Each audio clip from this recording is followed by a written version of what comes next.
बिस्मिल्लाहिर्रहमानिर्रहीम। अस्सलामु अलैकुम वरहमतुल्लाहि वबरकातुहू। मोहतरम सामीन, उम्मीद करते हैं कि आप सब अल्लाह के फजल और करम से ठीक ठाक और खुश होंगे। और आज की वीडियो में हम आपको ये बताएंगे कि फाश मवाद को देखना फ़ौरन क्यों छोड़ देना चाहिए।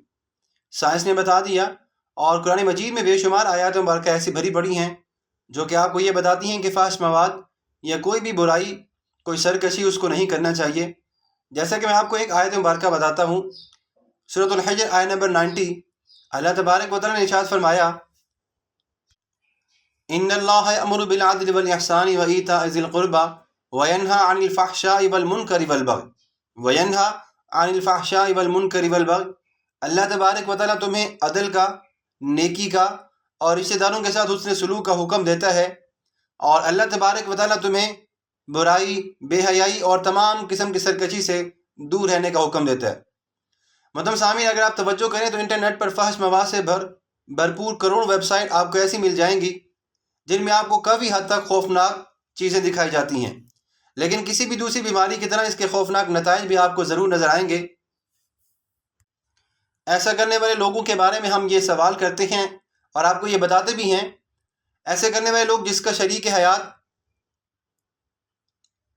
जिनसी जोश वो हासिल नहीं कर पाता और वो तफरीह की तलाश में रहता है। इसी तरह कहा जाता है कि बाकायदगी से ये सारी चीज़ें देखने वाले इस तरह के आदी हो जाते हैं जैसे कि नशाई किसी नशे का आदी बन जाता है। और कहा गया है कि इस आदत में मुब्तला लोग रोज़ाना 4 से 15 घंटे इस बेहुदा मशगले में मुब्तला रहते हैं। और ये भी कहा जाता है कि इस आदत में मुब्तला लोगों की जो तादाद है वो 50% ऐसी होती है जो कि शादी से बागी हो जाती है।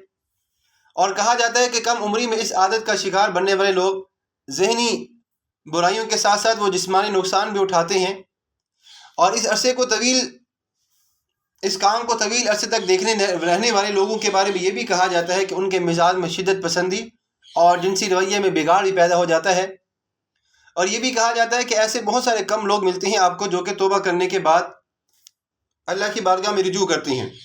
अगर आप कुरान मजीद में उठा के देखें तो आपको अल्लाह तबारक व तआला ने बेशुमार अंबिया करम अलैहिस्सलाम की वाक़यात बताए हैं, और उसमें से आपको एक हज़रत लूत अलैहिस्सलाम की कौम का वाक़या और तज़किरा भी मिलेगा जिनके बारे में कुरान मजीद वाज़ेह तौर पर यह काम बताता है कि जिस काम का अल्लाह तबारक व तआला ने हुक्म दिया था वो उसको छोड़कर किसी और काम की तरफ मुतवज्जे हो गए, तो अल्लाह तबारक व तआला ने उन्हें बहुत ही बुरे अजाब में मुब्तला कर दिया।